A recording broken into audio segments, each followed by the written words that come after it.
The stagecoach lurched to a violent stop in front of the trading post, and Willa Vernon stumbled out into a wall of white so thick she could barely see her own trembling hands.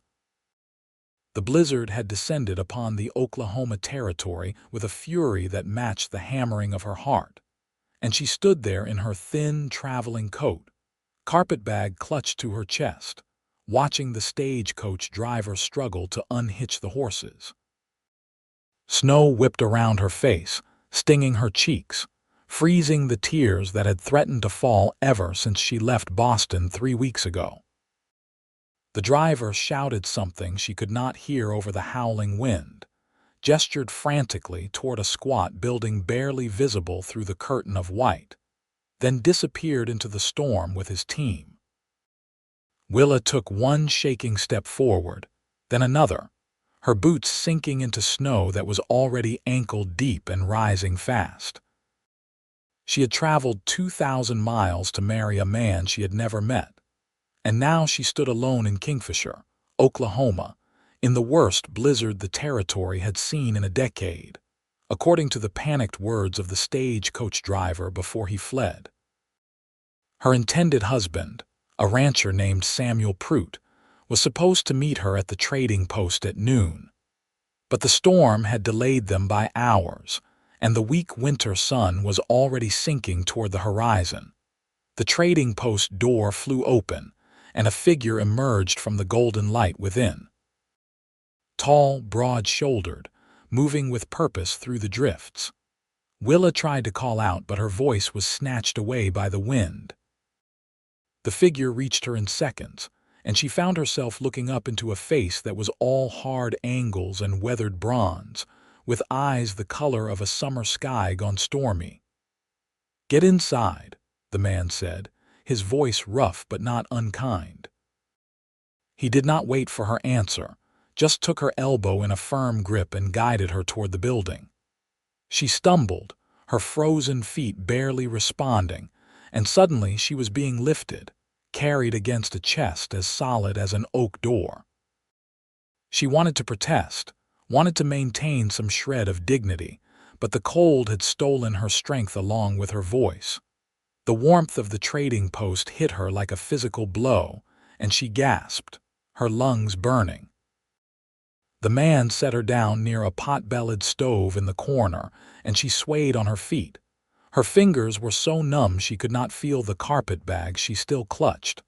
"Sam Prout," she managed to whisper through chattering teeth.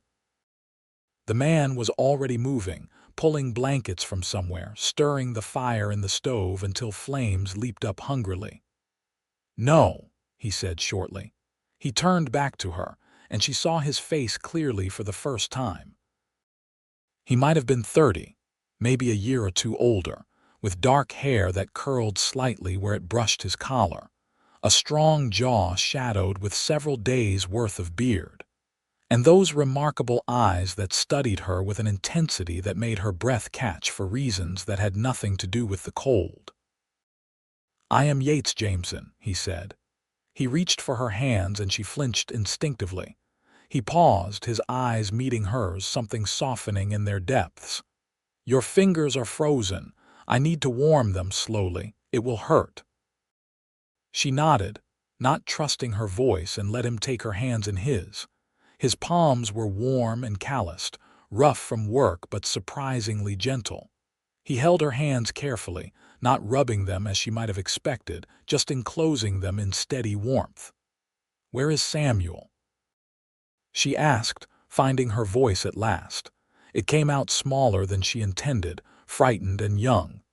She was 22 years old, but suddenly she felt like a child playing at being grown. Yates Jameson's jaw tightened. "Sam is my neighbor. His ranch is about 5 miles west of my place. He asked me to meet you because he was expecting a cattle delivery today." He paused, then added quietly, "No one expected this storm. It came out of nowhere, dropped temperatures 30 degrees in an hour. Sam would have been here if he could." "So you came instead," Willa said. The feeling was starting to return to her fingers, and with it came pain, sharp needles of agony that made her gasp.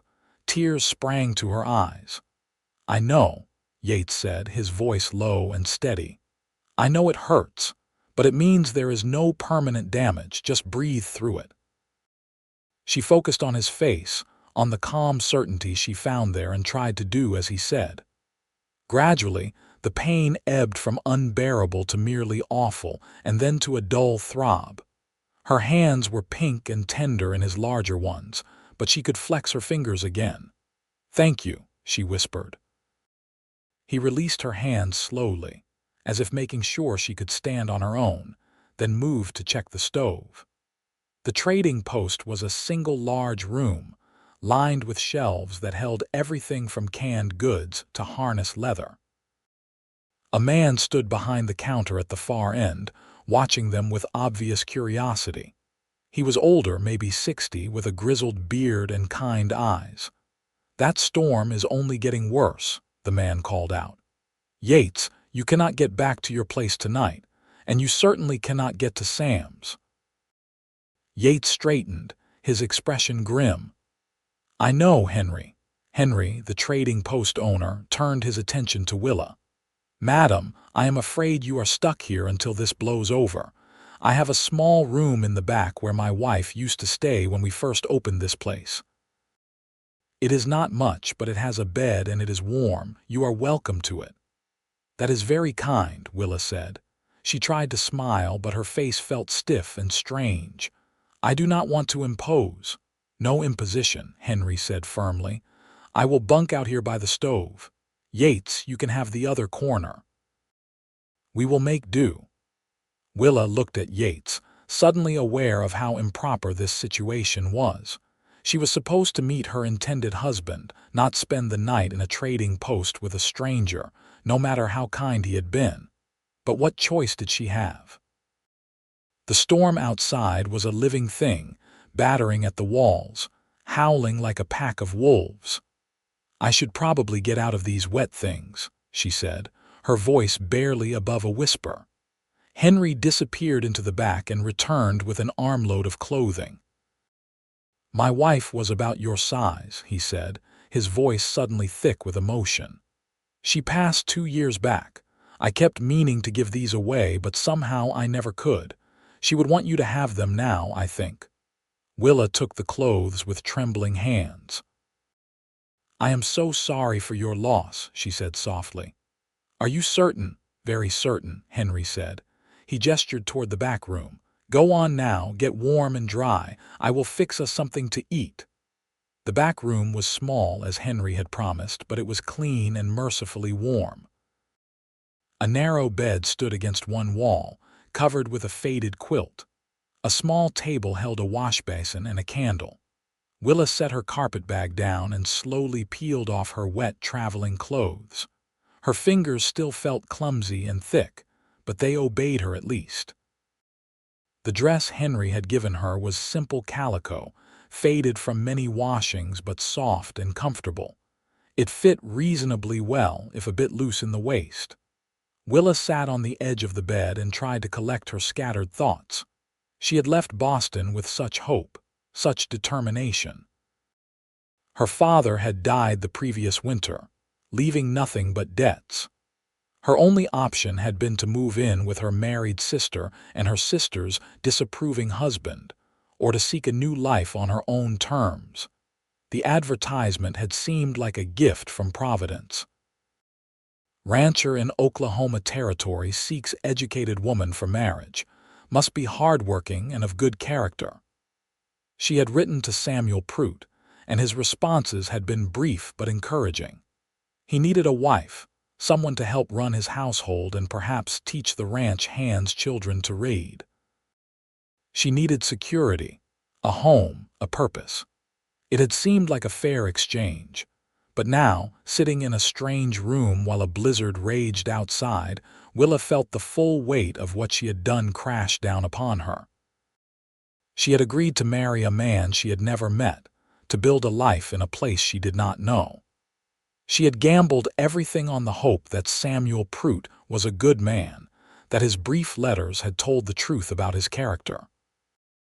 And instead of meeting Samuel, she had been rescued by Yates Jameson, a man whose steady hands and stormy eyes had already managed to unsettle something deep inside her chest. She pressed her hands to her face and took a long, shaking breath. This was absurd. She was exhausted and frightened and overwhelmed, that was all. Yates Jameson was simply a kind neighbor who had done what any decent person would do. There was nothing more to it than that. A knock on the door made her jump. "Miss Vernon." Yates's voice came through the thin wood. "Henry has supper ready if you are feeling up to it." Willa stood and smoothed down the unfamiliar dress. "I will be right out," she called. When she emerged from the back room, she found that Henry had set out a simple meal on the counter: salt pork, beans, and cornbread. It was plain fare, but the smell made Willa's stomach clench with sudden hunger. She realized she had not eaten since early that morning. Yates had removed his heavy coat and hat, and Willa found herself noticing details she had missed before. He moved with an easy grace despite his size, economical and sure. His hands, when he passed her a tin plate, were scarred and work-roughened, but his touch was careful. He wore a plain cotton shirt and canvas pants held up with worn suspenders, the clothes of a working rancher. They ate in companionable silence, the storm providing a constant roar beyond the walls. Henry kept the coffee coming, strong and bitter and wonderfully hot. Gradually, Willa felt life returning to her limbs, warmth spreading through her core. "Tell me about Samuel," she said at last, setting down her empty plate. "You said he is your neighbor." Yates took a long sip of coffee before answering. "Sam is a good man," he said carefully. "Honest, hardworking. He has a decent spread, about 300 acres with good grazing. He lost his wife 5 years back to fever." "He mentioned that in his letters," Willa said. "He said he had been alone for a long time." "Sam is not much for company," Yates admitted. "He keeps to himself mostly, but he is fair in his dealings and he has never given me cause to think ill of him." It was a measured assessment, Willa thought. Respectful but not warm. She wondered what Yates was not saying. "What about you?" she asked, surprising herself with her boldness. "Do you have a ranch as well?" "I do," Yates said. "About the same size as Sam's, maybe a bit bigger. I have been working it for 8 years now, since I mustered out of the army." "You were a soldier?" Willa asked. "Cavalry," Yates said shortly. His expression had closed off, and Willa sensed she had touched on something painful. Henry, bless him, changed the subject smoothly. "How are you finding Oklahoma Territory, Miss Vernon? Quite different from Boston, I imagine." Willa managed a smile. "It is certainly different," she agreed. "Though I confess I have not seen much of it yet beyond the inside of a stagecoach and the walls of this trading post." "You will find it grows on you," Henry said. "The land here is good when you treat it right. Plenty of grass for cattle, good water in most places, and the sky goes on forever." He smiled, his weathered face crinkling. "My Martha used to say she had never seen such sunsets as we got here." They talked for a while longer, Henry telling stories of the early days of Kingfisher, when it had been nothing but a land office and a few tents. The town had been established just a few years earlier, in 1889, during the land run that had opened Oklahoma Territory to settlement. Thousands of people had raced to stake their claims, and those who succeeded had built lives here with determination and sweat. Willa found herself relaxing, lulled by Henry's warm voice and the heat of the stove. Her eyelids grew heavy, and she had to fight to keep them open. Yates noticed. "You should get some rest," he said quietly. "It has been a long day for you." Willa wanted to protest, wanted to prove she was not some fragile Eastern girl who could not handle a little hardship. But her body betrayed her with a jaw-cracking yawn, and she nodded in defeat. "Thank you again," she said, rising from her seat. "Both of you. I do not know what I would have done without your kindness." "No thanks needed," Henry said firmly. Out here, we take care of each other. That is just how it is." Willa retreated to the back room and closed the door. She could hear the low murmur of male voices from the main room, the words indistinct but the tone easy and comfortable. She lay down on the narrow bed, pulling the quilt up to her chin, and closed her eyes. Sleep should have come quickly, but instead she found herself staring at the ceiling, listening to the storm and thinking about a pair of stormy blue eyes and strong, gentle hands. Thinking about a man named Yates Jameson, and wondering why his simple kindness had affected her so deeply. She told herself sternly that she was being foolish. She was engaged to Samuel Prout, or as good as engaged. She had traveled 2,000 miles to marry him. Yates was simply the friend who had helped her, nothing more. Whatever she was feeling was just gratitude mixed with exhaustion and fear. But even as she repeated these sensible thoughts to herself, she knew they were not quite true. There had been something in the way Yates looked at her, something in the careful gentleness of his touch, that had reached past all her defenses and touched something she had thought long buried. Willa had been courted before, back in Boston. There had been a young lawyer, a friend of her father's, who had paid her attention for several months.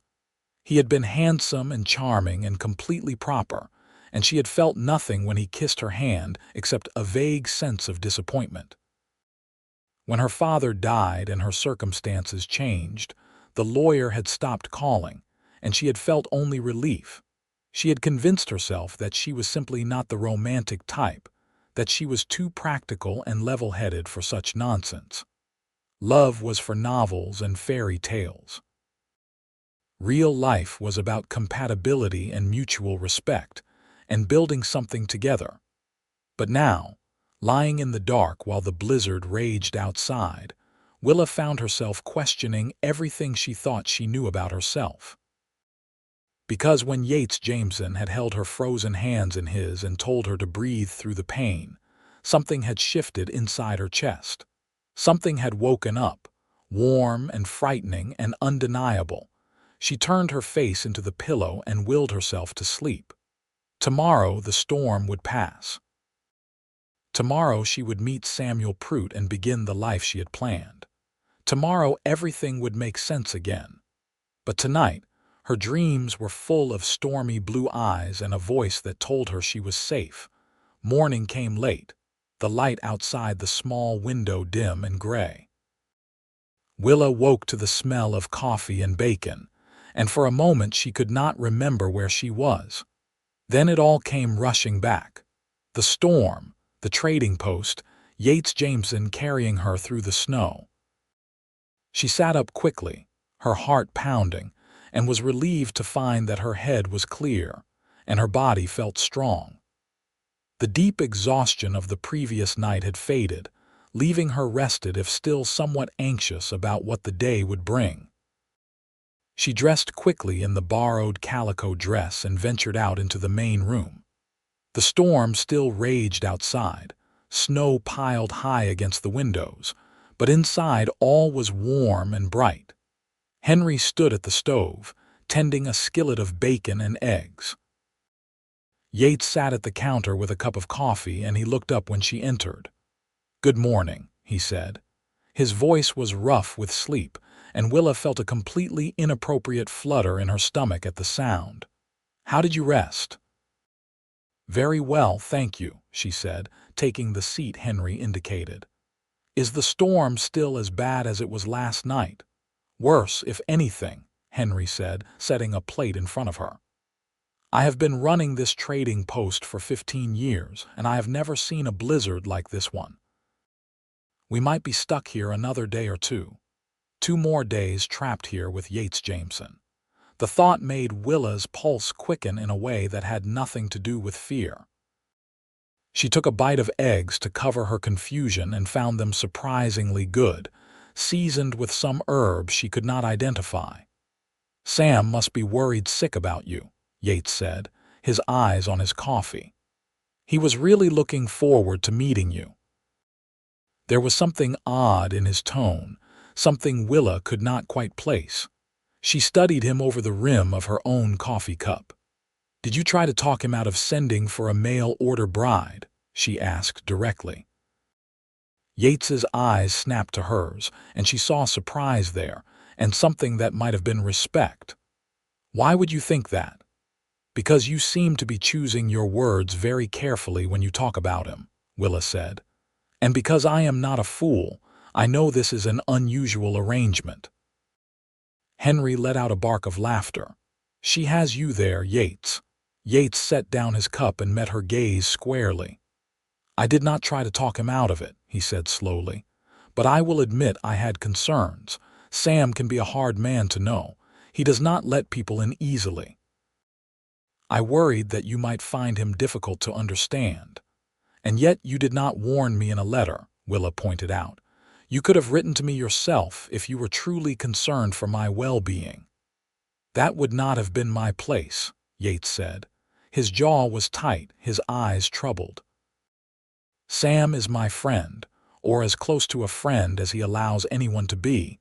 I would not betray his trust that way." Willa considered this. It was an answer that revealed much about Yates Jameson's character, she thought. He was loyal, and he valued honor even when it made things difficult. These were good qualities, admirable qualities. They were also qualities that would make him pull back from her, she realized with a sinking feeling. Because she was promised to his friend, and Yates would never betray that promise, no matter what he might feel, if he felt anything at all. She might be reading far too much into simple kindness. "Tell me what I should know about Samuel," she said, keeping her voice level and practical. "I appreciate your loyalty to him, but I am about to become his wife. Surely I have a right to understand what kind of man he is."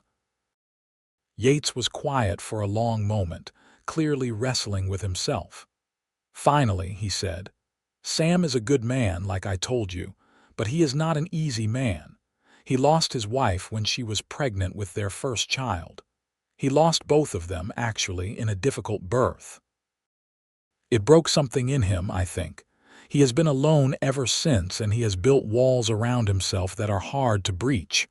Willa's heart clenched with sympathy. "That is terrible," she said softly. "I cannot imagine that kind of loss." "He does not talk about it," Yates continued. "He does not talk about much of anything personal. He will work beside you from dawn to dusk, and he will be fair in all his dealings, but he will not let you close. You should know that before you commit to this." "I already have committed to it," Willa said. "I traveled 2,000 miles. I have no home to return to even if I wanted to, which I do not," she added firmly. "I came here to build a new life, and that is what I intend to do." "Even if that life is lonely?" Yates asked, his eyes searching hers. "Even then," Willa said. But her voice was not as steady as she would have liked, and she saw Yates notice. They spent the day in the trading post, waiting for the storm to break. Henry had a well-stocked supply of books, and Willa lost herself in a volume of poetry, while Yates helped Henry with various repairs around the building. She tried not to watch him as he worked, tried not to notice the way his muscles moved under his shirt or the intent concentration on his face as he mended a broken shelf.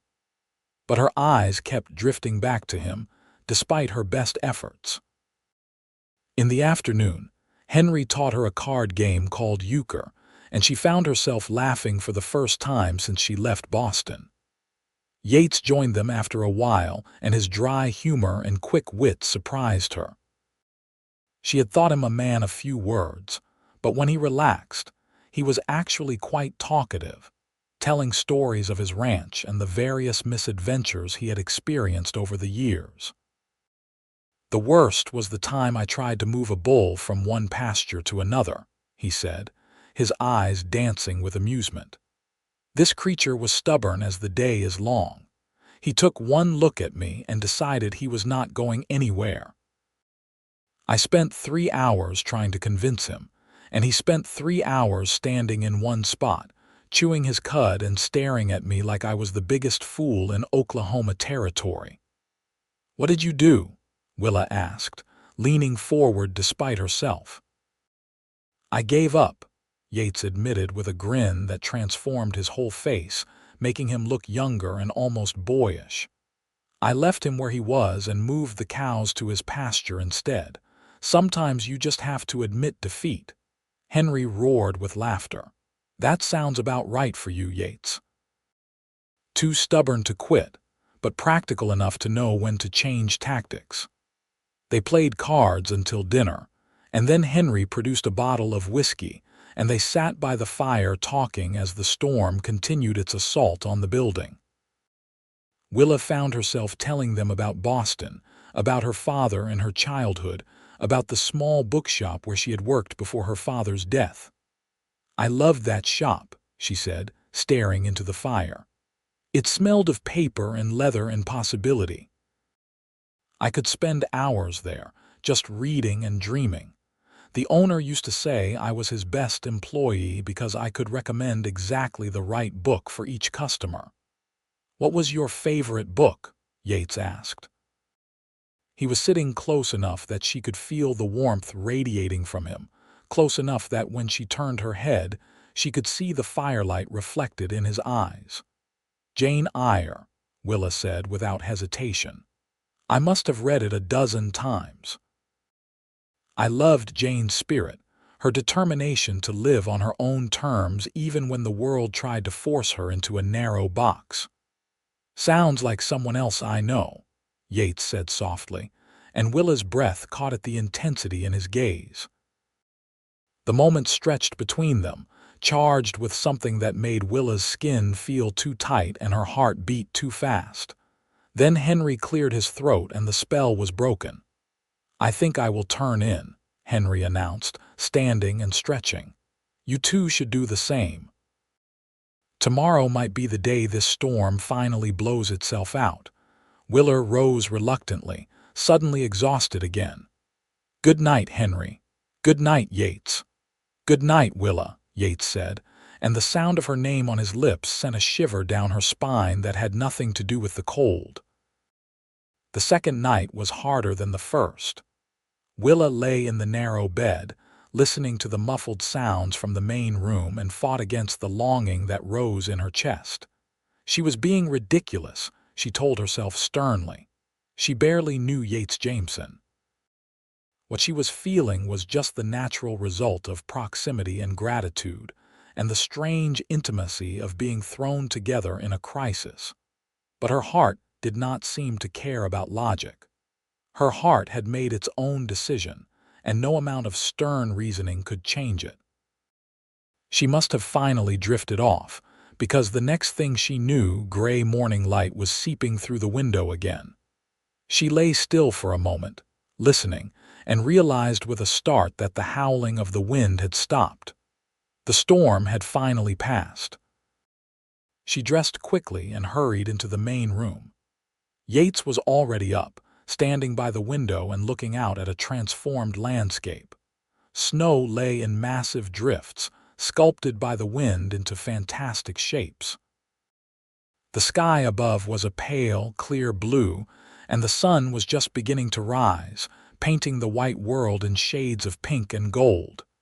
"It is beautiful," Willa breathed, coming to stand beside him. "And deadly," Yates said grimly. "It will take hours to dig out, and the cold is worse than the snow. Nothing will be moving for a while yet." "How long before we can get to Samuel's ranch?" Willa asked, and hated herself for the way her stomach sank at the thought. "Tomorrow, maybe," Yates said. "We will need to let the main road get cleared first. And I need to get back to my own place to check on my stock." He turned to look at her, and his expression was unreadable. "Are you anxious to meet him?" Willa opened her mouth to say yes, to say that of course she was anxious to meet the man she had come all this way to marry. But the lie stuck in her throat, and what came out instead was the truth. "I am terrified," she whispered. Yates reached out slowly, giving her time to pull away, and tucked a strand of hair behind her ear. His fingers lingered for just a moment against her cheek, and Willa's eyes fluttered closed at the tenderness of the gesture. "You do not have to do this," he said quietly. "You could go back. I would help you. I would give you the money for a ticket back to Boston." Willa opened her eyes and found him closer than she had realized, close enough that she could see the faint scar at the corner of his mouth, the dark stubble on his jaw, the flecks of gray in his blue eyes. "Why would you do that?" she asked, her voice barely above a whisper. "Because you deserve to be happy," Yates said. His hand was still on her face, his thumb tracing a gentle arc across her cheekbone. "Because you deserve someone who will love you the way you should be loved, not someone who will keep you at arm's length for the rest of your life." "Someone like you." The words escaped before she could stop them, bold and reckless and completely honest. Yates's breath hitched, and for one perfect, terrifying moment, Willa thought he was going to kiss her. She could see it in his eyes, the desire and the longing and the desperate restraint. His hand trembled against her face, and she swayed toward him, drawn by a force stronger than reason or propriety. Then Henry's door opened, and they sprang apart like guilty children. Henry emerged, yawning and oblivious to the charged atmosphere, and began puttering around the stove. "Storm has passed," he announced cheerfully. "I will get breakfast started, and then we can start digging out." The day was a blur of activity. Yates and Henry worked to clear the snow away from the door and create a path to the nearby buildings. Willa helped where she could, though she was woefully unprepared for the backbreaking labor of moving heavy, wet snow. By noon, they had made enough progress that the trading post was accessible again, and other townspeople began to appear, checking on neighbors and sharing news. Everyone wanted to know about the mail-order bride who had arrived in the middle of the blizzard, and Willa found herself the subject of intense curiosity. She bore it as well as she could, answering questions with as much grace as she could muster. But by mid-afternoon she was exhausted and overwhelmed. She retreated to the back room for a moment of peace and sat on the edge of the bed with her head in her hands. What was she doing? What had possessed her to think she could start a new life in a place so foreign to everything she had known? She was a city girl, raised with books and culture and indoor plumbing.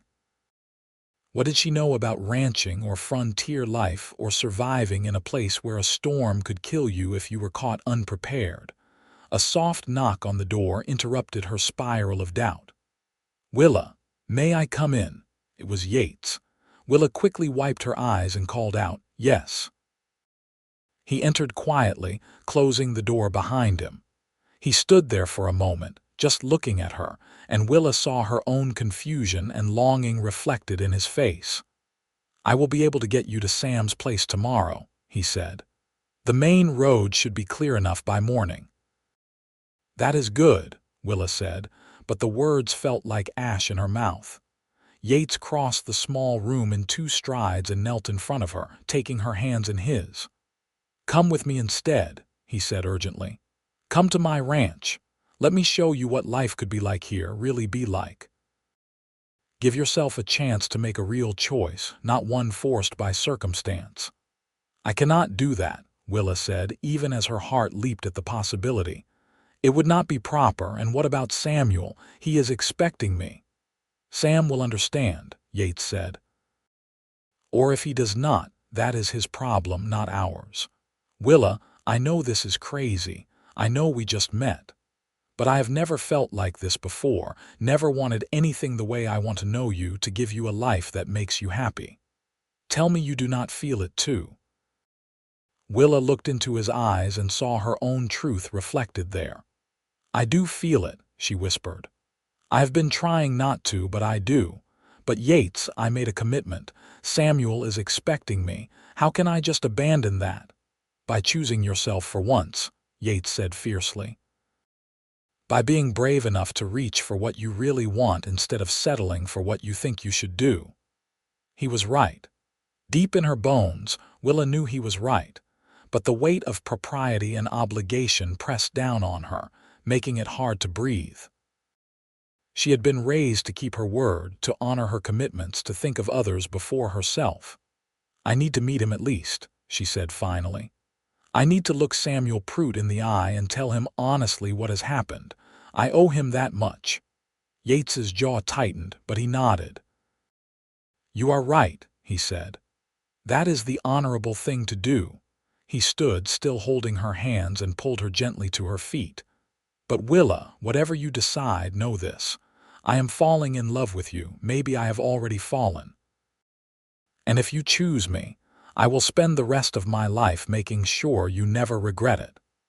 Then he did what he had wanted to do since the moment he saw her stumbling out of the stagecoach. He pulled her close and kissed her, and Willa's whole world narrowed to the feeling of his lips on hers, gentle and fierce and infinitely precious. She kissed him back with all the longing and fear and desperate hope that had been building in her chest, and for one perfect moment, everything else fell away. When they finally broke apart, both breathing hard, Yates rested his forehead against hers. "Tomorrow," he said. "We will go see Sam tomorrow and you will make your choice. But tonight, let me just hold you, please." And Willa, who had been strong and practical and self-sufficient her entire life, let herself be weak for once. She let Yates gather her close, let herself rest against his chest and listen to the steady beating of his heart, and allowed herself to imagine what it would be like to choose this, to choose him, to build a life based on love instead of practicality. They stayed like that until Henry called them for dinner, and when they finally emerged from the back room, Henry took one look at their faces and smiled. "About time," was all he said. The next morning dawned clear and bitterly cold. Yates had borrowed a horse from Henry, since his own animals were still at his ranch, and he and Willa set out just after dawn. The journey to Samuel Prout's ranch took over 2 hours, the horse struggling through deep snow and treacherous drifts. Willa rode in front of Yates, held securely in the circle of his arms, and tried not to think about what would happen when they reached their destination. Samuel's ranch appeared around midday, a collection of buildings clustered in a shallow valley. The main house was simple but well-maintained, built of rough-hewn logs with a stone chimney. A barn and several outbuildings stood nearby, and Willa could see cattle huddled in a sheltered area beyond. A man emerged from the house as they approached, tall and lean with a weathered face and dark hair streaked with gray. He was perhaps 40, Willa thought, with a reserved expression and watchful eyes. "Sam," Yates called out in greeting. "Sorry we are late. The storm had other ideas." Samuel Prout's gaze moved from Yates to Willa, and something flickered in his expression, too quick for her to read. "I was worried," he said simply. "I am glad you are both safe." He stepped forward to help Willa dismount, and his hands, like Yates's, were rough but gentle. "Miss Vernon, welcome to Oklahoma Territory. I wish your arrival could have been under better circumstances." "Thank you, Mr. Prout," Willa said. Her voice was steady, but her heart was pounding. "I appreciate you sending Mr. Jameson to meet me." "Call me Samuel, please," he said. "Or Sam, if you prefer." He looked at Yates. "Come inside. You must both be frozen." The interior of the house was surprisingly comfortable. The main room served as both kitchen and living area, with a large fireplace providing warmth and light. The furnishings were simple but of good quality, and everything was scrupulously clean. It was a home that had been cared for, Willa thought, even if it lacked a woman's touch. Samuel poured coffee for them both and then stood awkwardly, clearly unsure what to say. Willa took pity on him. "I need to speak with you honestly," she said. "About the situation." Samuel's eyes sharpened. "What situation would that be?" Willa took a deep breath and plunged ahead. "I came here intending to honor the commitment I made when I responded to your advertisement. but something has happened that I did not anticipate. I have developed feelings for Mr. Jameson, and I believe he has feelings for me as well. I do not think it would be fair to either of us to proceed with a marriage under these circumstances." The silence that followed was deafening. Samuel looked at Yates, who met his gaze steadily, then back at Willa. To her surprise, his expression was not angry but rather sad and perhaps a touch relieved. "I see," he said finally. "Yates, is this true?" "Yes," Yates said without hesitation. "I am sorry, Sam. I know this is not what you wanted, but I cannot stand by and watch Willa marry you when I believe she and I could build something real together." Samuel was quiet for a long moment, his fingers wrapped around his coffee cup, his gaze distant. "Can I tell you something honest?" he said at last. "I was terrified when that stagecoach was supposed to arrive. I spent the whole morning trying to work up the courage to ride into town, and when the storm hit, part of me was relieved. I told myself I was worried for your safety, Miss Vernon, but the truth is I was glad for the delay because it meant I did not have to face my own fears yet." He looked at her directly for the first time, and Willa saw pain in his eyes, old and deep and unhealed. "I thought I could do this. I thought I could marry again, build a new life, maybe have children. But the truth is, I never let go of my first wife.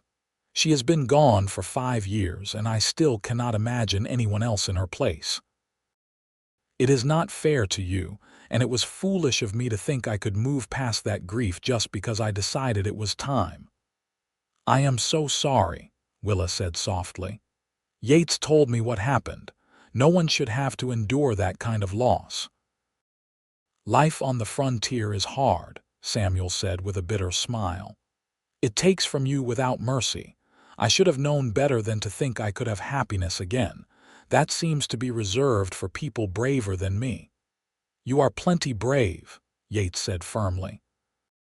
"And you deserve happiness just as much as anyone, but you cannot force it, Sam. It has to find you when you are ready." Samuel nodded slowly. "I suppose you are right." He looked at Willa again. "I hope you will not think too badly of me, Miss Vernon. I truly did mean to honor my commitment to you. But I think perhaps you and Yates have saved us both from making a terrible mistake." "I do not think badly of you at all," Willa said honestly. "I think you are a good man who has suffered greatly. I hope you will find peace someday." "And I hope you and Yates will find happiness together," Samuel said. "Lord knows someone should get a happy ending out of this mess." They talked for a while longer, working out the practical details. Willa's trunk, which had been sent ahead separately, was still at the trading post in Kingfisher. Samuel gave her his blessing to pursue a relationship with Yates, though he made it clear he would appreciate it if they were discreet for a time to avoid gossip. Yates promised to bring Willa back for a proper visit once things settled down, and Samuel agreed, though Willa suspected he might not actually want them to follow through. As they prepared to leave, Samuel pulled Yates aside for a private word. Willa could not hear what they said, but she saw the two men shake hands, saw something pass between them that looked like understanding and forgiveness. Then they were back on the horse, riding away from Samuel Pruitt's ranch, and Willa felt a weight lift from her shoulders that she had not even realized she was carrying. She leaned back against Yates's solid warmth and let herself believe, finally, that this might actually work out. "Where are we going?" she asked. "Home," Yates said simply. "I am taking you home." Yates's ranch was smaller than Samuel's but somehow more welcoming. The house was built of the same rough logs, but someone had planted rose bushes along the front, now covered in snow, and the porch had a swing that looked well used. Inside, the main room was cozy and lived in, with books stacked on a table and a comfortable-looking chair drawn close to the fireplace. "It is not much," Yates said, suddenly shy. "I built most of it myself, and I am better with cattle than with carpentry, but it is solid and warm, and it is mine." "It is wonderful," Willa said honestly. She could already imagine herself here, reading in that chair by the fire, cooking at the sturdy iron stove, making a life with this man who had captured her heart in just a few short days. Yates showed her around the small house. There were 2 bedrooms, one clearly his and one that was currently being used for storage. There was a root cellar stocked with supplies for the winter and a well just outside the back door. The barn held 3 horses, a milk cow, and various equipment. The cattle were in pastures beyond, sheltered in draws that provided some protection from the wind. "I have about 200 head," Yates explained as they stood in the barn. "It is not a huge operation, but it provides a decent living. I sell beef to the Army fort about 50 miles north, and I have a contract with a buyer in Kansas City. In a good year, I can save a little, build up the herd gradually." "It sounds like you have built something impressive," Willa said. "You should be proud." "I am proud of the work," Yates said. "But it has been a lonely life. This ranch is big enough for a family, but I have been working it alone for 8 years. I thought I was content with that, but then you stepped off that stagecoach, and suddenly I realized what I had been missing." He turned to face her fully, taking both her hands in his. "Willa, I know this is happening fast. I know we have only known each other for a few days, but I meant what I said yesterday. I am in love with you. I want to marry you, build a life with you, grow old with you. Will you take a chance on me?" Willa looked up into his earnest face and felt her last doubts melt away. This was what she had been searching for without even knowing it. Not security or practicality or a convenient arrangement, but this fierce, overwhelming certainty that she had found the person she was meant to spend her life with. "Yes," she said, and her voice was strong and sure. "Yes, I will marry you, Yates Jameson." He kissed her then, deep and passionate and full of promise, and Willa kissed him back with all the love and hope and joyous relief that flooded through her. When they finally broke apart, both were grinning like fools. "We will have to wait a bit to get married properly," Yates said. "I want to do this right, get a preacher and have witnesses and make it official. But in the meantime, you will stay here and we will get to know each other properly. I will sleep in the barn if that makes you more comfortable." "You will not sleep in the barn in this cold," Willa said firmly. "We are both adults and we can be trusted to behave appropriately. Besides, I trust you completely." "I trust you too," Yates said softly, "and I promise I will be worthy of that trust." They spent the rest of the day settling Willa into the house. Yates gave her the main bedroom and took the smaller one for himself, though Willa protested this was unnecessary. They made dinner together, a simple meal of venison stew and biscuits, and Willa found herself laughing at Yates's terrible attempts at making decent biscuits. "They look like rocks," she said, poking one doubtfully. "They taste like rocks too," Yates admitted cheerfully. "I am a terrible cook. I have been surviving on salt pork and beans for 8 years. If you can improve on that, I will consider myself the luckiest man alive." "That is a very low bar," Willa teased, but she felt a warm glow at the idea of taking care of him, of making this house into a real home. That night, lying alone in the big bed that still smelled faintly of Yates, Willa reflected on the strange turn her life had taken. Less than a week ago, she had been in Boston, preparing to leave everything behind for an uncertain future with a stranger. Now she was in Oklahoma territory, in a house that was beginning to feel like home, engaged to a man who made her heart race and her soul sing. It was terrifying and exhilarating and completely right. The next few weeks passed in a blur of activity. Yates took Willa into Kingfisher to retrieve her trunk and to spread the word that they were engaged. There was gossip, of course, but Henry stood up for them, explaining about the blizzard and the unusual circumstances, and gradually the town accepted their story. Willa threw herself into learning about ranch life. Yates taught her to milk the cow, to collect eggs from the chickens, to recognize the signs of weather changes. She learned to ride, though she was not yet confident enough to go far from the ranch house. She learned to cook on the iron stove, to preserve food for the long winter, to mend clothes and tend the small garden plot that Yates had optimistically planted the previous spring. In the evenings, they would sit by the fire and talk for hours. Yates told her about his childhood in Missouri, about his years in the cavalry, about the day he had first seen this land and known he wanted to make it his own. Willa told him about Boston, about her father and the bookshop, about the dreams she had harbored of a life bigger than the narrow, confined society had prepared for her. They talked about their future, making plans and adjustments as they learned more about each other. Yates wanted children, at least 3 or 4, and Willa found herself warming to the idea despite never having considered herself particularly maternal. They discussed expanding the ranch, maybe buying more land, building up the herd. Willa suggested starting a small school for the ranch children in the area, and Yates thought it was a wonderful idea. They also learned each other's rhythms and habits, the small intimacies of daily life. Willa discovered that Yates was grumpy in the mornings, until he had his first cup of coffee, that he liked to read in the evenings, that he had a surprisingly good singing voice that he only used when he thought no one was listening. Yates learned that Willa talked to herself when she was concentrating, that she had a secret sweet tooth that craved candy, that she was fiercely stubborn when she believed she was right about something.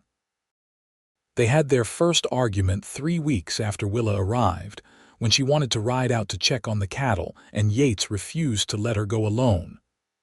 "I am not some fragile flower," Willa snapped, her temper flaring. "I can handle a simple ride to the south pasture." "I know you are not fragile," Yates said with exaggerated patience. "But you have only been riding for 3 weeks, and that pasture is 5 miles away over rough ground. If your horse spooked or you got thrown, no one would find you for hours. It is not safe." "So you are saying I am incompetent," Willa said coldly. "I am saying you are inexperienced, which is completely different," Yates shot back, his own temper starting to show. "Why are you being so stubborn about this?" "Because I need to know I can do things on my own," Willa said, and suddenly her eyes were bright with unshed tears. "I need to know I am not just some burden you have taken on out of misplaced chivalry. I need to be useful, Yates. I need to contribute." Understanding dawned in Yates's eyes and his expression softened. He crossed to her and pulled her into his arms despite her half-hearted resistance. "You are not a burden," he said firmly. "You are the best thing that has ever happened to me, and you contribute more than you know. This house is cleaner and warmer than it has been in years. I am eating better than I have since my mother was alive. And every time I walk in that door and see you here, I feel like the luckiest man in the territory." "But I want to help with the real work," Willa said, her voice muffled against his chest. "I want to be a true partner." "Then let me teach you properly," Yates said. "Let me take you out on the range and show you how things work, but do not expect to master in a month what took me years to learn. Be patient with yourself. We have our whole lives for you to become the expert rancher you want to be." Willa pulled back to look at him, and despite the tears still clinging to her lashes, she was smiling. "When did you get so wise?" she asked. "I am not wise," Yates said with a grin. "I am just good at arguing." They made up thoroughly, and afterward Yates took her out to the south pasture, teaching her to read the signs of the land, to understand the behavior of the cattle, to recognize potential problems before they became disasters. Willa soaked it all up like a sponge, asking questions and making observations that surprised Yates with their insight. "You are going to be better at this than I am before long," he said admiringly as they rode back to the house in the gathering dusk. "I doubt that," Willa said, but she was pleased nonetheless. They were married 6 weeks after Willa arrived, on a cold but clear January morning in the small church in Kingfisher.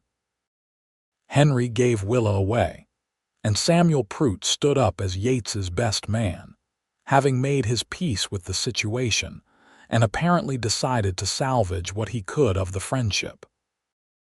Willa wore a dress she and Henry's seamstress friend had made from fabric Yates had insisted on buying, a deep blue wool that brought out the color of her eyes. Yates wore his best suit, brushed and pressed to within an inch of its life, and when Willa walked down the aisle toward him, the look on his face made her feel like the most beautiful woman in the world. They said their vows in strong, clear voices, and when the preacher pronounced them husband and wife, Yates kissed her with such tenderness that several of the women in attendance openly wept. Afterward, there was a celebration at the trading post, with food and music and dancing. Willa danced with Yates, with Henry, even with Samuel, who unbent enough to smile and wish her genuine happiness. "You made the right choice," he told her quietly. "Yates is a good man. Take care of each other." "We will," Willa promised.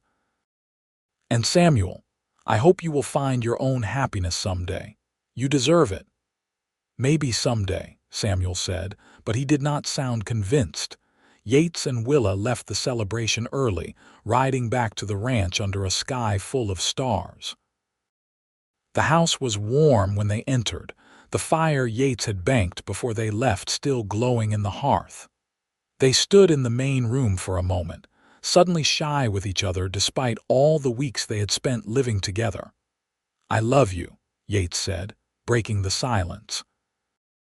"I know I have said it before, but now that you are my wife, I want to say it again. I love you, Willa Jameson. Everything about you. Your courage, your intelligence, your stubborn streak that makes me crazy. I love that you came here willing to risk everything for a new life. I love that you chose me even though I was not the safe choice. I love you, and I will love you until the day I die." Willa's eyes filled with tears, but they were happy tears, joyful tears. "I love you too," she said. "I did not know it was possible to love someone this much, this fast. But it is like you said. Sometimes you just know. And I knew, from the moment you carried me into that trading post, that you were something special. I knew that if I was brave enough to reach for you, my life would be richer and fuller than anything I could have imagined." Yates closed the distance between them and swept her into his arms, carrying her toward the bedroom as she laughed and protested that she could walk perfectly well. "Humor me," he said, his eyes warm with love and desire. "I have been waiting weeks to carry you across this threshold properly." That night, they became husband and wife in every sense of the word, and Willa discovered that the passion between them was even more wonderful than she had imagined. Yates was tender and patient, making sure she felt safe and cherished every moment. And when the first nervousness passed, she found herself responding to him with an abandon that would have shocked her Boston self, but that felt completely natural here, in this place, with this man she loved beyond reason. Afterward, they lay tangled together under the quilts, talking quietly in the darkness. Yates traced lazy patterns on her arm, and Willa felt a contentment so deep and complete that she almost could not believe it was real. "Are you happy?" Yates asked softly. "So happy I am afraid I might wake up and find this was all a dream," Willa admitted. "Not a dream," Yates said, kissing her forehead. "This is real. This is us. This is the rest of our lives." The winter passed, and spring came to Oklahoma Territory in a rush of green and warmth. The snow melted, revealing the prairie beneath, and wildflowers bloomed in riotous profusion. Willa threw herself into the work of the ranch, becoming more confident with each passing day. She learned to ride well enough to help Yates with the cattle, to mend fences, to doctor sick animals. She started a small garden, and Yates built her a chicken coop that was the talk of the county for its clever design. In May, Willa realized she was pregnant. She told Yates one evening after supper, simply and directly, and watched his face transform with joy. "A baby," he said wonderingly. "We are going to have a baby." "Are you happy?" Willa asked, suddenly nervous. They had talked about children in the abstract, but the reality was different and more immediate. "Happy does not begin to cover it," Yates said. He pulled her into his arms and held her close. "I am terrified and thrilled and so full of love I think I might burst." "When?" "November, I think," Willa said. "I wanted to be certain before I told you." They spent the evening making plans, talking about names and how to rearrange the house to accommodate a baby. Yates was adamant that Willa should take things easy, and Willa was equally adamant that she would not be treated like an invalid. They compromised, as they always did, finding a middle ground that satisfied them both. The pregnancy progressed smoothly, and Willa bloomed under the prairie sun. She had never felt stronger or more alive. Yates was attentive without being overbearing, bringing her wildflowers and doing the heavier chores without being asked. He talked to her belly in the evenings, telling their unborn child about the ranch and the life they would build together. In early November, on a night when the first frost of winter painted the windows with intricate patterns, Willa went into labor. Yates rode for the doctor in Kingfisher, and by the time he returned with the elderly physician, Willa was deep in the grip of labor, fierce and determined and not at all afraid. The birth was long and difficult, as first births often are. But Willa was strong, and Yates held her hand through every contraction, whispering encouragement and love. And when dawn broke over the prairie, their son entered the world with a lusty cry that made them both laugh through their tears. "He is perfect," Yates said, cradling the tiny bundle with a tenderness that made Willa's heart overflow. "He is absolutely perfect. What should we name him?" Willa asked. They had discussed names but never settled on anything definite. Yates looked down at his son, at the tiny fist waving in the air, at the shock of dark hair and the blue eyes that would probably darken to brown eventually. "Henry," he said decisively. "Henry Jameson, after the man who gave us shelter during the blizzard and gave you away at our wedding." "What do you think?" "I think it is perfect," Willa said softly. "Little Henry. Welcome to the world, sweetheart." The years that followed were not always easy, but they were good years, full of love and laughter and hard work. Yates and Willa built their ranch into one of the most successful in the county, through careful management and sheer determination. Willa started the school she had dreamed of, teaching ranch children in a small building Yates constructed near the main house. She became known throughout the territory for her learning and her kindness. Henry grew into a strong, confident boy who loved the land as much as his father did. 2 years after Henry was born, they had a daughter, Sarah, with her mother's dark hair and her father's blue eyes. 3 years after that came another son, James, who was quieter than his siblings but no less loved. Samuel Prout remained a friend, though he never remarried. He became a frequent visitor to the Jameson ranch, and he formed a particular attachment to little Sarah, who followed him around whenever he visited and demanded stories of the old days. Watching Samuel with her daughter, Willa sometimes wondered if he would have been happy as a father, but she never voiced the thought. Some questions had no good answers. Henry, the trading post owner, remained a constant presence in their lives until he passed away peacefully in his sleep at the age of 75. At his funeral, Willa stood with Yates and their children and thought about how a single act of kindness, the offer of a warm room during a blizzard, had changed the course of her entire life. On their 10th anniversary, Yates gave Willa a gift he had been working on in secret for months. It was a book, bound in fine leather, filled with the story of how they met and fell in love. He had written it himself in his careful, precise handwriting, every word a testament to the depth of his feeling.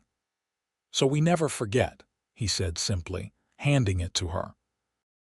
"So our children and grandchildren will know how it all began." Willa read the book from cover to cover that night, tears streaming down her face. Yates had captured every moment, every emotion, every small detail that had led them from strangers to partners to the great love of each other's lives. When she finished, she held the book to her chest and looked at her husband with eyes full of love. "It is perfect," she whispered. "You are perfect. This life we have built is perfect." "Not perfect," Yates corrected gently, pulling her into his arms, "but ours, and that is better than perfect." They sat on the porch swing he had built years ago, wrapped in blankets against the November chill, and watched the stars come out over the prairie. Inside the house, their children slept peacefully, safe and warm and loved. The cattle were settled in their winter pastures, the barn was full of hay, and the pantry was stocked with enough food to see them through the cold months ahead. Willa thought back to that terrified girl who had stumbled off the stagecoach into a blizzard 10 years ago. She barely recognized that frightened creature. That girl had been seeking safety and security, a practical arrangement that would solve her immediate problems. What she had found instead was so much more: passion, partnership, purpose, and a love that grew deeper and richer with every passing year. "Do you ever regret it?" Yates asked quietly, as if reading her thoughts. "Do you ever wish you had made a different choice?" Willa turned to look at him, this man who had warmed her by his fire and then opened his heart to her without reservation. She thought about the life they had built together, the family they had created, the home they had made in this wild, beautiful, demanding land. "Not for a single moment," she said. "Not ever." Yates kissed her then, slow and sweet and full of the promise of many years still to come. And as they sat together in the gathering darkness, Willa felt a profound gratitude for the blizzard that had delayed her arrival, for the cowboy who had carried her to safety, for the courage to choose love over practicality. The wind picked up, carrying the scent of snow on its breath. Winter was coming again to Oklahoma territory, but Willa was not afraid. She had learned that storms passed, that spring always followed winter, and that with the right person by your side, you could weather anything. 20 more years passed, marked by the changing of seasons and the rhythms of ranch life. Henry, their eldest, married a girl from Kingfisher and started his own ranch nearby with financial help from Yates and Willa. Sarah became a teacher like her mother, taking over the school when Willa finally decided to retire. James, the quiet one, surprised them all by developing a talent for breaking horses, and his services became sought after throughout the territory. Yates and Willa grew older together, their hair turning gray, their hands becoming gnarled from years of hard work. But their love never diminished. If anything, it deepened, tempered by shared experiences and mutual respect. They still sat on the porch swing in the evenings, still talked for hours about everything and nothing. They still reached for each other in the night, finding comfort in familiar warmth. Oklahoma became a state in 1907, and they celebrated with their neighbors, marveling at how much the territory had changed since Willa first arrived. Kingfisher had grown from a rough frontier town into a thriving community with churches and schools and even a small hospital. The wild dangers of the early days had largely faded, replaced by the more mundane challenges of modern life, But some things remained constant. The land was still hard and beautiful and unforgiving. The sky still stretched out forever in all directions. And the bond between Yates and Willa remained the bedrock on which their entire life was built. On a warm summer evening in 1922, Yates and Willa sat on their porch surrounded by children and grandchildren. Henry had brought his family over for Sunday dinner, as had Sarah and James. The yard was full of laughter and running children, the air rich with the smell of roasting meat and fresh bread. Willa watched it all with deep contentment, her hand in Yates's as it had been for more than 30 years. They were both in their early 60s now, their faces lined and weathered but their eyes still bright. Yates still ran the ranch with Henry's help, though he had slowed down considerably. Willa still gardened and cooked and welcomed visitors, though her hands sometimes ached with arthritis. "Look at what we made," Yates said softly, gesturing to the scene before them.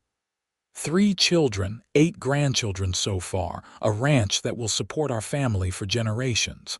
Not bad for a cowboy and a mail-order bride. Not bad at all, Willa agreed. She leaned her head against his shoulder, feeling the solid strength that was still there despite the passing years. "Do you remember that blizzard? The night we met?" "I remember everything," Yates said.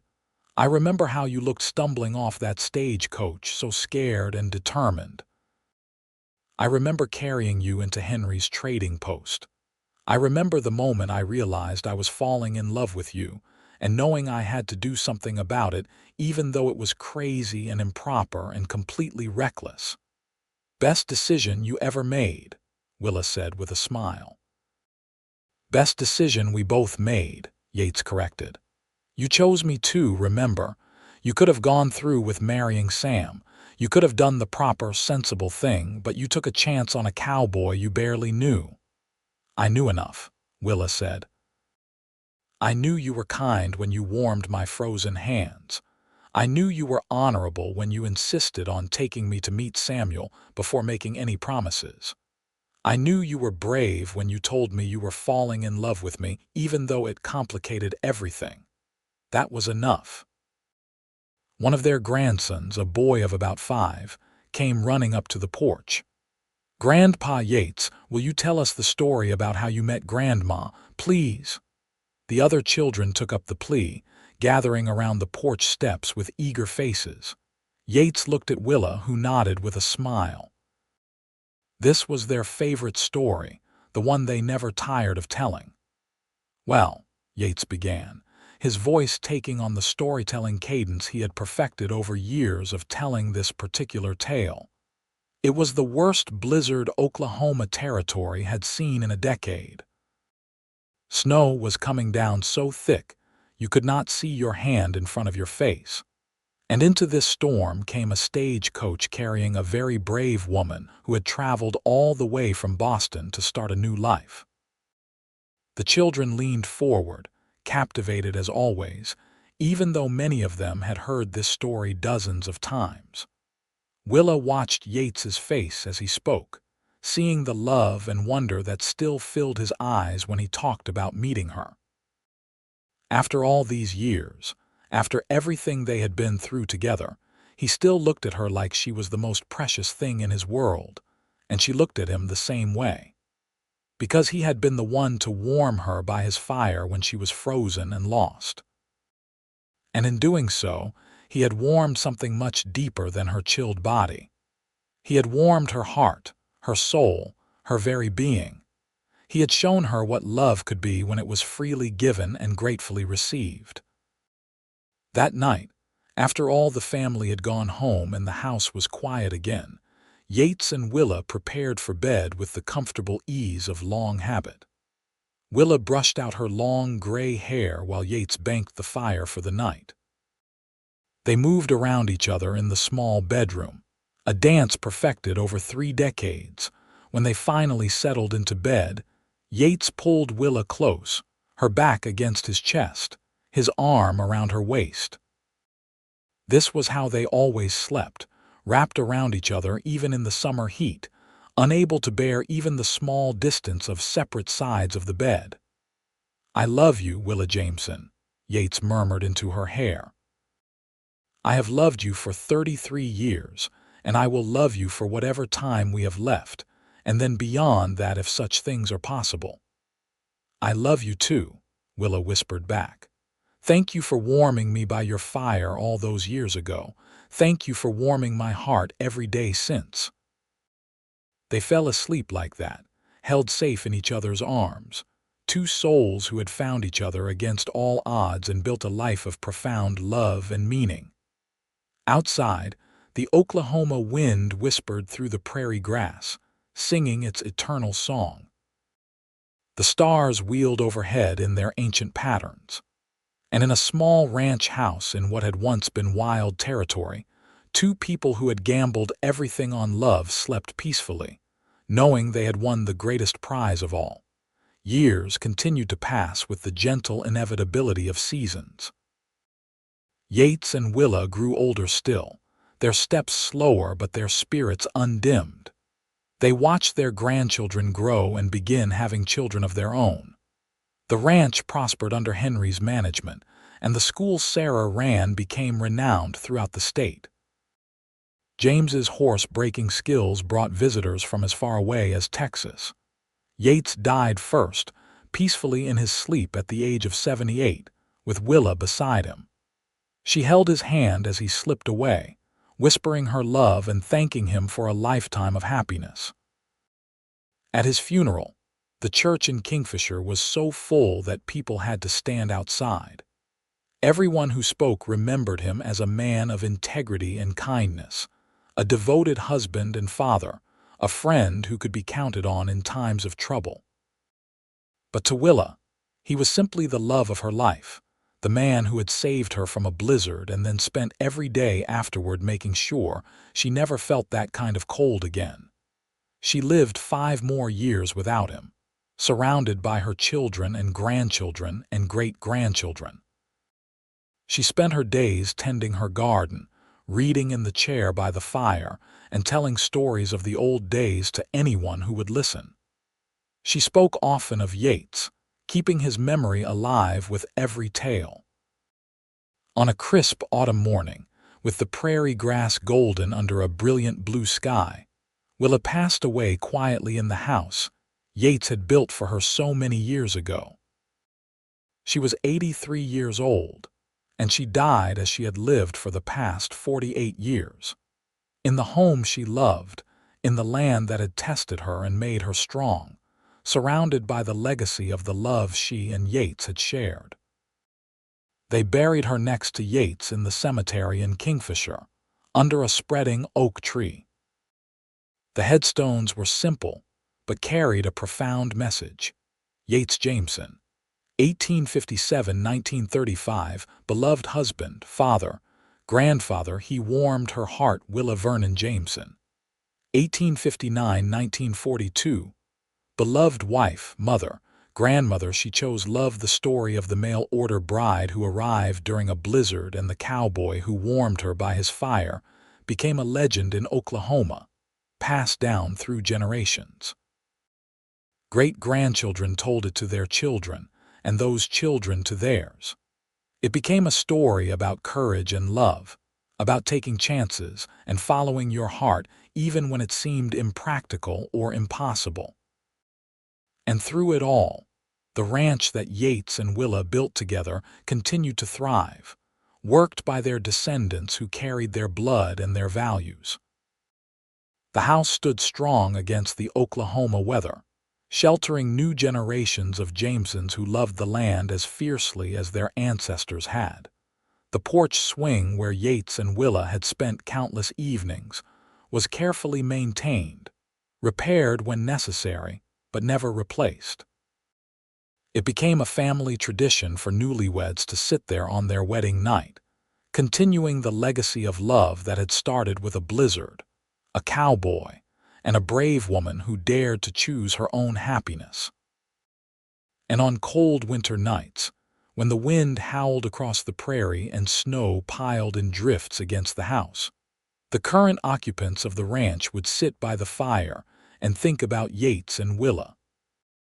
They would remember how love could bloom even in the harshest conditions, how a chance meeting could change the course of lives, how choosing to be brave and vulnerable could lead to the greatest happiness. The blizzard that brought Willa Vernon to Oklahoma Territory in December of 1889 had been a terrifying force of nature, destructive and dangerous and unpredictable. But it had also been the catalyst for something beautiful, something that endured long after the snow melted and the temperatures warmed. It had brought together two people who might otherwise never have met, and in doing so, it had created a love story for the ages. Yates had warmed Willa by his fire on that first frozen night, but over the decades that followed, they had warmed each other in ways that went far deeper than physical comfort. They had created warmth with their love, with their partnership, with their unwavering commitment to each other, and to the life they built together. And that warmth continued to radiate outward through their family, touching everyone who heard their story and reminding them of what was possible when two people chose each other completely and without reservation. In the end, that was the true legacy of Yates Jameson and Willa Vernon, not the successful ranch or the thriving school or the many descendants who carried their names. Their true legacy was the lesson that love, when it is real and true, and built on a foundation of respect and partnership, can weather any storm. That sometimes the best things in life come not from careful planning, but from having the courage to take a chance. That warmth is not just about fire and shelter, but about two souls recognizing each other and deciding to journey through life together. The mail-order bride and the cowboy who warmed her heart. It was a simple story in many ways, but it was also profound and timeless. And as long as there were people who believed in the power of love to transform lives, their story would continue to be told, inspiring others to be brave enough to reach for their own happiness, to warm each other's hearts against the cold winds of the world, and to build something lasting and beautiful from the simple choice to love and be loved in return.